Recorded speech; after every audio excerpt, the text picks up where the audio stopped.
This is part of the Formal Elements series that I'm putting together. And today I'm going to talk a little bit about texture, and that is about how something feels, or the idea of how something feels.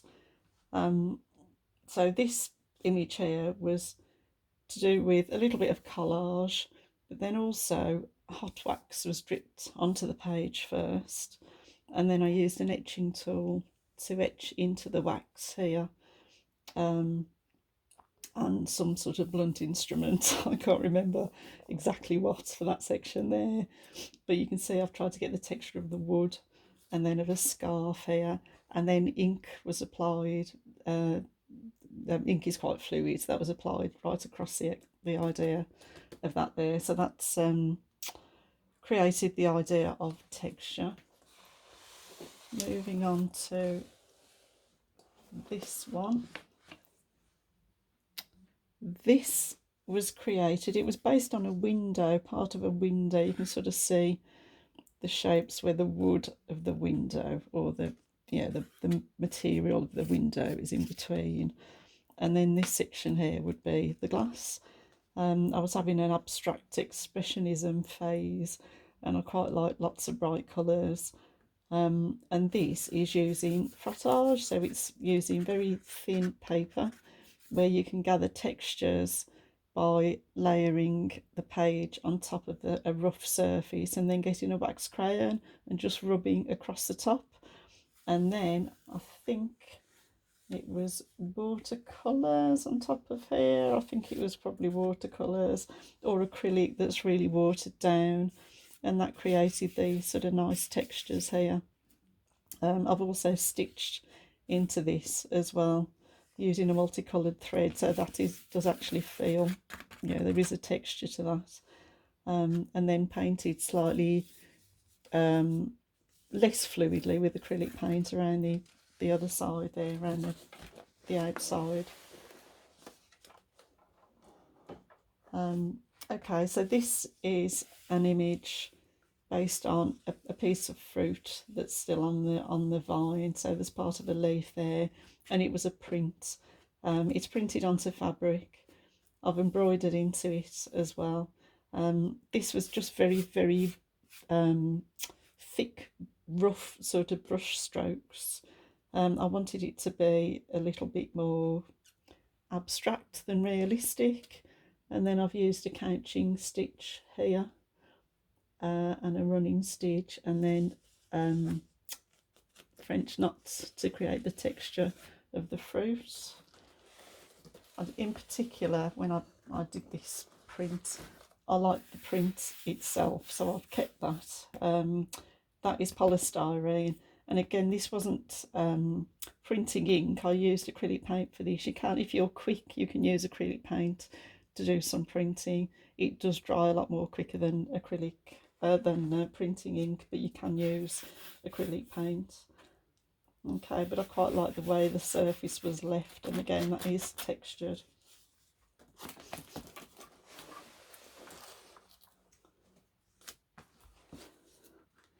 Okay, the next one. Again, I'm moving into mixed media here now, to create different textures. This was based on a photograph on holiday many years ago now. It is mixed media. To create these water wings, it's actually a plastic piece of fabric that I used. And this was using Bondaweb fusible glue that you can paint onto, and then with heat, heats up the surface, and then you can transfer that onto fabric, and use either watercolours, ink, acrylic, any sort of paint onto that. So there's lots of different textures and lots of running stitches as well throughout this to create that sort of effect.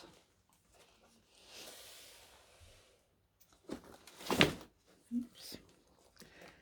This skeleton, the skull, was used.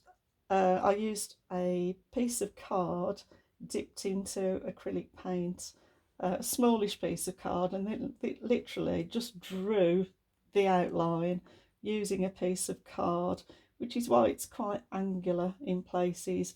It would have been more angular than this to begin with, but you can refine, even with a straight line on a piece of card, you can refine around the edges. I sort of cut a few corners with this bit here. If I was tutoring someone who did this, I would say you need to work on that sort of neckline there. Okay, but it's quite a nice way to experiment. And I kept the colour palette fairly straightforward as well, which is why this is quite effective, I think, anyway.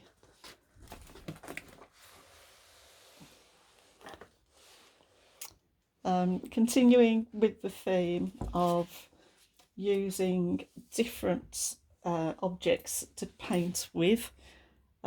This was card, again, it was created by dipping card into acrylic paint, and it's just a series of objects. It started off fairly bright and the reds and the yellows, and then I toned down the background just to push these objects forward, and this does actually feel, again, quite textured, and you get the idea of sort of some smooth surfaces and then other areas that are slightly more rough. I can't remember how I created this. I can't remember what I used for this. I think there's some pastels within that, but again, it was using objects, and it was more to do with line to create textures on the fruit there.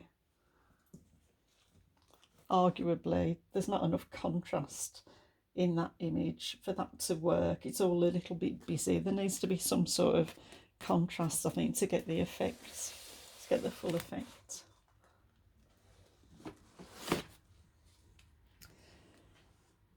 Okay, this image arguably is more to do with line. That was the original drawing, is still life. And this is to do with identity. It's about different things that I'm interested in, really.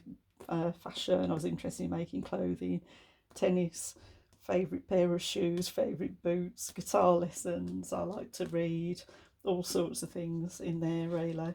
And then I just took a section of it, and this section is actually on fabric and paper. There is paper behind the fabric.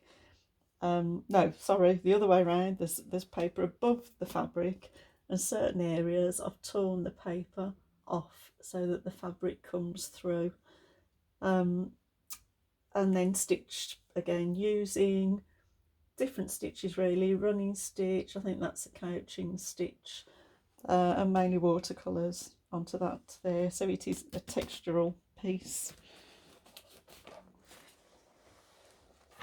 Then, based on that, I used the shapes of those lines to create this, where you can just see little bits of it. You can see the tennis racket sort of appears here. Yeah, nothing else is jumping out at me. I think, yeah, you can see part of the mannequin in that section there. And the idea was I cut up a photocopy of this and created a map, which is very textured, lots of stitch. I quite like threads to be left so that you get a little bit more interest. And I've written little sort of anecdotes of different things here, just to talk a little bit about the subject matter, which was an identity project. Yeah, so very textured, very textural. Lots of it's been built up by using lots of different types of paper. So some of this is brown wrapping paper that has been dipped in some marbling ink. I think this was probably cartridge paper, and then some photocopy paper. And then it's all been sort of layered and built up and then stitched onto. Okay. And this was an activity in colour matching, to be fair. I went out gathering leaves one autumn, and there are lots of different coloured leaves when you go out in autumn. They've all started to change, and they're in various states of decay. And the idea was to stick them all down onto a sheet of paper, just stick them down, and then try to match the colour using paint. Arguably, some of it's worked out slightly better than other areas. And then I had a new sewing machine at the time, so I was experimenting with lots of different fancy stitches. And again, it's semi-abstract, but you can tell that it's about leaves, and it's very textured. Even if you couldn't sort of feel this, you would be able to see that there's a lot going on there in terms of texture. And then the last couple of things really, these images, you can use batik wax to create images, outlines for images on fabric.